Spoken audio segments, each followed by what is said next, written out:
والعاقبة للمتقين والصلاة والسلام على سيد الأنبياء والمرسلين وعلى آله وأصحابه الطيبين الطاهرين أما بعد فأعوذ بالله من الشيطان الرجيم بسم الله الرحمن الرحيم لقد كان لكم في رسول الله أسوة حسنة صدق الله العظيم. قابل قدر علماء ذوی الاحترام، مفتیان کرام، حاضرین بزم، السلام علیکم ورحمۃ اللہ تعالی وبرکاتہ۔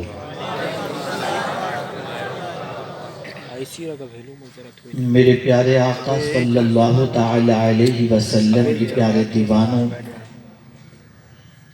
آیے کریمہ کے جس حصے کی تلاوت کا میں نے شرف حاصل کیا اس سے متعلق کچھ معروضات پیش کرنے سے پہلے آقا کریم رؤوف الرحیم علیہ التحیۃ والتسلیم کی بارگاہ بے کس پناہ میں جس طریقے سے میں پڑھاؤں عقیدت و محبت میں ڈوب کر اسی طریقے سے درود و سلام کا نذرانہ پیش کریں۔ الصلاۃ والسلام علیک یا رسول اللہ، الصلاۃ والسلام علیک یا حبیب اللہ، الصلاۃ والسلام علیک یا نبی اللہ، الصلاۃ والسلام علیک یا نور اللہ، وعلی آلک و اصحابک یا حبیب اللہ، صلی اللہ تعالی علیہ وسلم۔ محمد صدر وحدت ہیں، کوئی یہ رمز کیا جانے، محمد صلی اللہ علیہ وسلم صدر وحدت ہیں، کوئی یہ رمز کیا جانے، شریعت میں تو بندہ ہے، حقیقت میں خدا جانے، طریق مصطفیٰ کو چھوڑنا ہے وجہ بربادی، اسی سے زمانے میں قوم ہوئی بے اقتدار اپنی، ہمیں کرنی ہے شہنشاہ بطحا کی رضا جوئی، وہ اپنے ہو گئے تو رحمت پروردگار اپنی۔ میرے پیارے آقا صلی اللہ تعالی علیہ وسلم کے پیارے دیوانوں، خاص طور پر منتظمین سے میں گزارش کروں گا کہ بچوں کو آنے جانے سے، اٹھنے بیٹھنے سے تھوڑا سا روکیں، اس لیے کہ سنجیدہ ماحول کے اندر باتیں دل و دماغ کے اندر اترتی بھی ہیں اور زبان پر آتی بھی ہیں۔ سب سے پہلے تو میں آپ کو بتاؤں کہ ہم ان محفلوں میں جانے کے باوجود ہماری زندگیوں میں انقلاب کیوں نہیں آتا؟ مساجد میں جمعہ کا خطاب سنتے ہیں، جلسوں میں خطبہ کے خطاب سنتے ہیں، لیکن اگر سروے کیا جائے اور جائزہ لیا جائے تو مسلمانوں کی زندگی میں وہ انقلاب جو آنا چاہیے وہ دکھائی نہیں دیتا۔ دوسری قوموں کا اگر جائزہ لیا جائے تو ان کے یہاں جمعہ کا کانسیپٹ نہیں ہے، ان کے یہاں ہر ہفتے کوئی میسج دینے کا کانسیپٹ نہیں ہے، ان کے یہاں ہر نماز کے بعد کوئی درس کا کانسیپٹ نہیں ہے، ان کے یہاں کوئی بڑے دنوں کی یا بڑی رات کے اندر تقریروں کا کانسیپٹ نہیں ہے، باوجود اگر ہم دیکھیں تو دوسری قومیں ترقی کی طرف ہیں اور مسلمان ڈے بائی ڈے زوال کی طرف جاتا ہوا نظر آتا ہے۔ آئیے سب سے پہلے میں آپ کو یہ بتانا چاہوں گا کہ جس محفل میں ہم اور آپ شریک ہیں، جو ذکر الہی اور ذکر رسول صلی اللہ علیہ وسلم کی محفل ہے، اس محفل کی برکت کیا ہے؟ سیدنا غوث الثقلین قطب ربانی محبوب حقانی قندیل نورانی میرا شاہ شیخ سیدنا سید عبدالقادر جیلانی رضی اللہ المولا تبارک و تعالی عنہ ایک مجلس میں خطاب فرما رہے تھے۔ دوران خطاب مجمع میں موجود ایک شخص کی آنکھ لگ جاتی ہے۔ غوث پاک رضی اللہ المولا تبارک و تعالی عنہ اپنا خطاب روکتے ہیں اور جس بندے کی آنکھ لگ گئی تھی اس کے سامنے جا کر ہاتھ باندھ کر کے کھڑے ہو جاتے ہیں۔ لوگ تو حیرت زدہ تھے کہ ذکر رسول کی محفل کے اندر یہ بندہ سو گیا، کہیں غوث پاک رضی اللہ تعالیٰ عنہ کے عتاب اور جلال کا شکار نہ ہو جائے۔ لیکن جب اس نے دیکھا کہ سیدنا غوث پاک رضی اللہ تعالیٰ عنہ اس کے سامنے ہاتھ باندھ کر کھڑے ہیں تو لوگ پریشان ہوئے کہ اس کی وجہ کیا ہوگی۔ کچھ دیر کے بعد اس بندے کی آنکھ کھلی نگاہوں کے سامنے غوث اعظم کو دیکھا، لرز گیا، حضور مجھے معاف کر دیجئے۔ تو سیدنا غوث پاک رضی اللہ تعالی عنہ مسکراتے ہوئے ارشاد فرماتے ہیں، بتا آنکھ بند کر کے کیا دیکھ رہا تھا؟ اس شخص نے جواب میں عرض کیا، حضور آقا کریم کی زیارت نصیب ہو۔ تو غوث پاک رضی اللہ تعالیٰ عنہ نے فرمایا، تو آنکھ بند کر کے میرے آقا کو دیکھ رہا تھا، میں کھلی آنکھ سے اپنے آقا کا دیکھ رہا تھا۔ سبحان اللہ۔ یہ وہ محفلیں ہیں، ہم تو آتے ہیں، بیٹھ گئے، ہنسی مذاق کیے، ادھر دیکھے ادھر دیکھے، سنے کیے چلے گئے۔ حقیقت یہ ہے کہ یہ وہ محفلیں ہیں جن کو فرشتے تلاش کرتے ہیں، بے شک۔ لیکن ہم نے ان محفلوں کی عظمت نہیں سمجھی، اس لیے جیسے کورے آتے ہیں، دیکھیں وہ اشارہ کر رہے ہیں، وہ صاحب آ جائیے، بیٹھ جائیے، دیکھیے ابھی بھی ہاتھ ان کے چل رہے ہیں، بلا لیجئے کسی دو چار آدمیوں کو۔ عقل نام کی کوئی چیز اس قوم کے پاس نہیں ہے۔ یہ قوم جو ہی تباہ نہیں ہوئی، اس نے ساری چیزوں کو رسم بنا دیا۔ نماز بھی رسمی طور پر، حج بھی رسمی طور پر، روزے بھی رسمی طور پر، اذان بھی رسمی طور پر، ایک فارمولیٹی ہے۔ ورنہ میں آپ سے ایک سوال پوچھنا چاہوں گا کہ جس نماز کی فضیلت میں قرآن نے فرمایا ان الصلاۃ تنہی عن الفحشاء والمنکر، کہ بے شک نماز بے حیائی اور بری باتوں سے روکتی ہے، کیا وجہ ہے کہ نمازی بھی رات کو گندی پکچریں دیکھ رہا ہے؟ کیا وجہ ہے؟ نسخہ تو رب نے دیا نا، اور رب نے جس نسخے کی تاثیر بتائی وہ تو اپنی جگہ پر حق ہے۔ پھر کیا بات ہے کہ سجدہ کر کے مسلمان نہیں بدلتا، رمضان کے روزے رکھ کر مسلمان نہیں بدلتا، حج کر کے مسلمان نہیں بدلتا، عمرہ کر کے مسلمان نہیں بدلتا، زکوٰۃ دے کر مسلمان نہیں بدلتا؟ وجہ سب سے بڑی یہ ہے کہ ہم نے صرف سطحی طور پر ایک ذمہ داری سمجھ کر اٹھا کر ذمہ داری کو ادا کر کے پھینک دیا، ہم اس کی روح تک نہیں پہنچے۔ بھائی غوث پاک کا ایک واقعہ آپ کے سامنے عرض کروں تاکہ کچھ آپ کا ذہن میرے موضوع سے قریب ہو جائے۔ عید کی رات تھی، شوال کا چاند نظر آ گیا تھا۔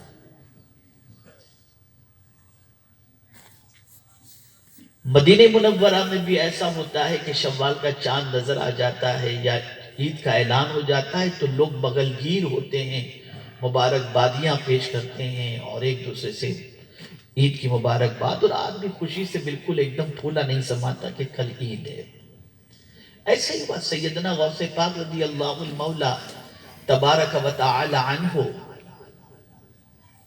کی بارگاہ کے اندر کچھ لوگ شوال کے چاند کے نظر آتے ہی مبارکباد پیش کرنے پہنچے، تو غوث پاک نے اپنے حجرے کا دروازہ بند کر دیا اور اندر سے سسکیوں کی آواز آ رہی تھی، رو رہے تھے غوث پاک۔ بہت دیر کے بعد جب دروازہ کھلا تو کسی کی ہمت نہ ہوئی کہ غوث پاک سے پوچھے کہ گریہ وزاری کی وجہ کیا ہے، رونے کی وجہ کیا ہے۔ عید کا دن گزر گیا، کافی افاقہ ہوا، تو پوچھنے والے نے پوچھا حضور یہ تو بتائیے عید والی رات ایک دوسرے کو ہدیہ تبریک پیش کرنے کی رات تھی، خوشی کی رات تھی، حضور رو کیوں رہے تھے؟ اب جواب سنیے غوث پاک کا۔ ارشاد فرماتے ہماری عید تو اس وقت ہے جب ہم ایمان کے ساتھ اس دنیا سے چلے جائیں، ہماری عید تو اس وقت ہے۔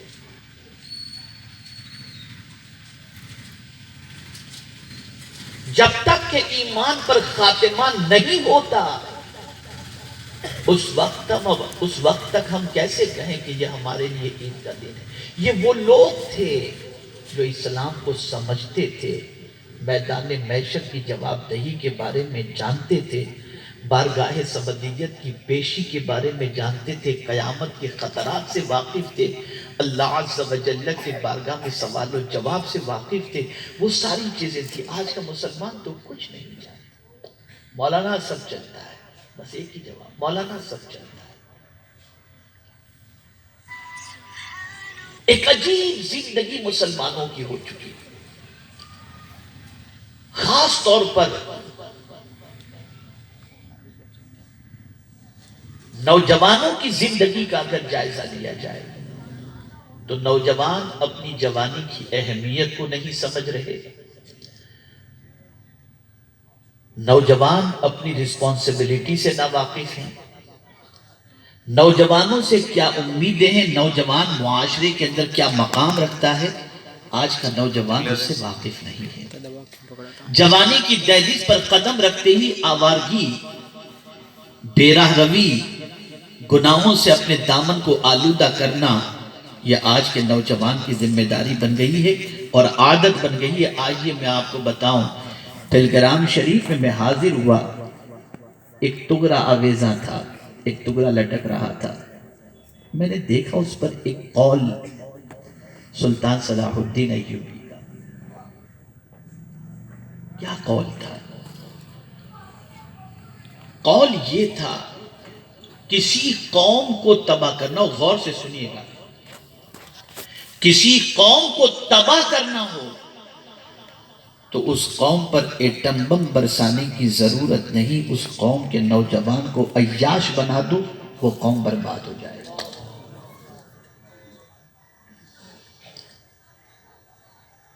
میرے پیارے آقا صلی اللہ تعالی علیہ وسلم کے پیارے دیوانوں، جوانی دیکھیں۔ آج کا مسلمان جوان دیکھتا ہے اور جوانی دیکھتا ہے، لیکن سیریل، فلم، ہیرو، بگ باس، وہاں کے جوانوں کو دیکھتا ہے۔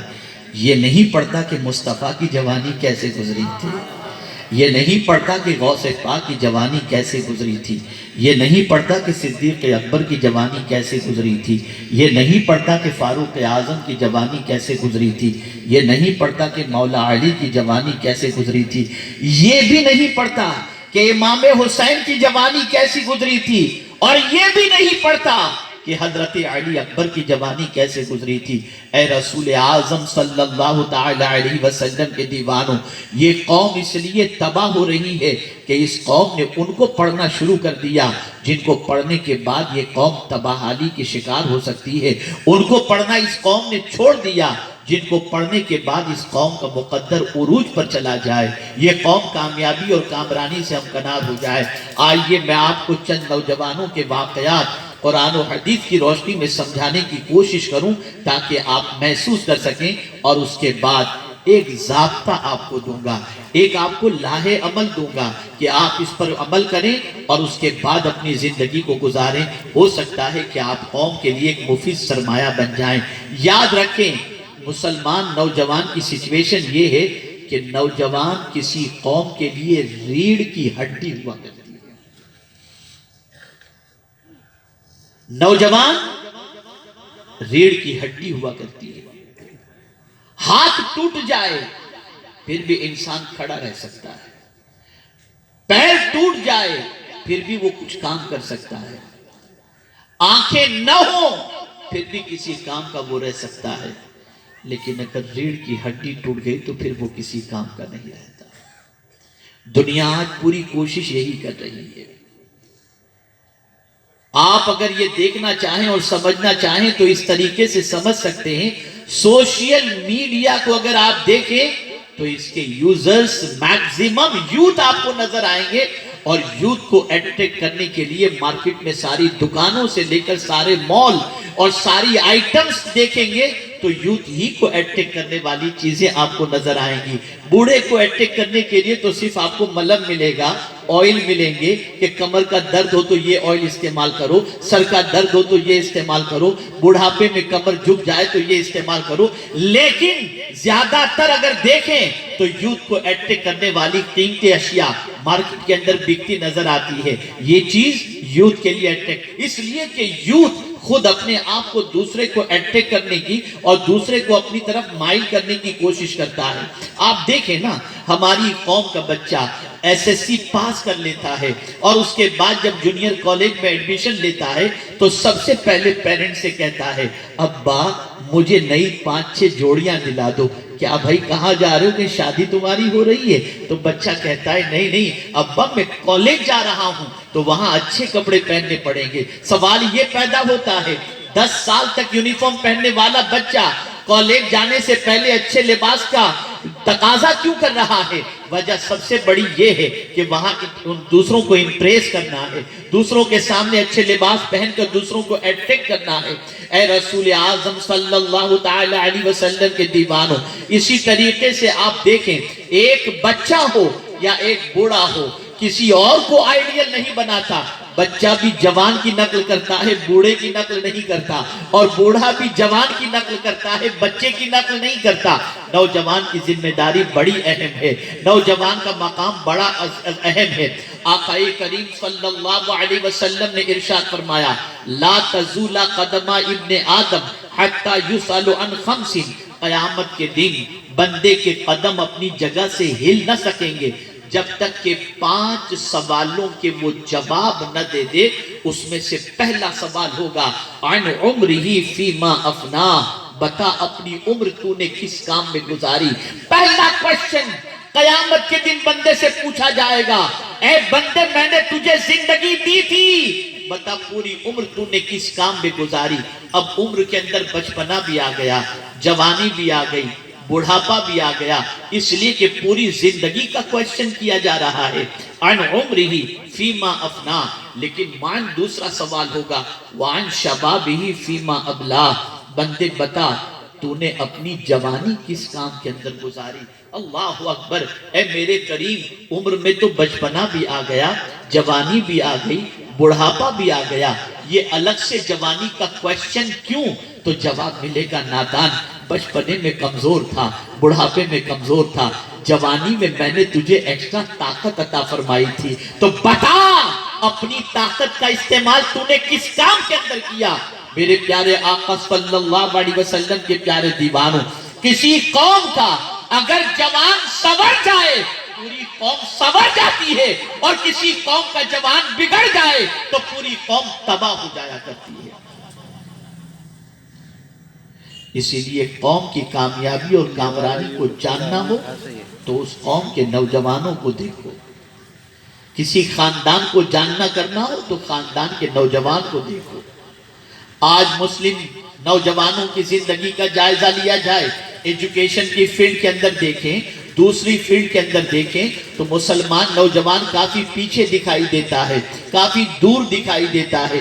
میرے پیارے آقا صلی اللہ علیہ وسلم کے پیارے دیوانوں، کسی غیر مسلم علاقے میں رات کی تاریکی میں آپ چلے جائیں تو 12 بجے بائک پر بیٹھ کر گلیوں کے اندر کوئی نظر نہیں آئے گا، لیکن مسلم محلے میں چلے جاؤ تو ہمارے 15 سال کے نوجوان بچے بائک پر بیٹھ کر ویڈیو دیکھتے نظر آتے ہیں۔ صبح 3 بجے تک ہماری قوم کا نوجوان اپنی طاقت اور اپنا ٹائم ضائع کرتا دکھائی دیتا ہے۔ گلی کوچوں میں بھٹکنے والا، آوارہ گردی کرنے والا، رات بھر پکچر دیکھنے والا، عیاشیوں کے اڈوں کی دہلیز پر قدم رکھنے والا ہماری قوم کا نوجوان نظر آتا ہے۔ تعلیم کے میدان میں، ایجوکیشن کے میدان میں اگر ہم اپنی قوم کے نوجوانوں کو تلاش کریں تو کافی بیکورڈ دکھائی دیتے ہیں۔ اور پیرنٹس کا معاملہ یہ، کیا کریں مولانا بچہ سمجھتا ہی نہیں۔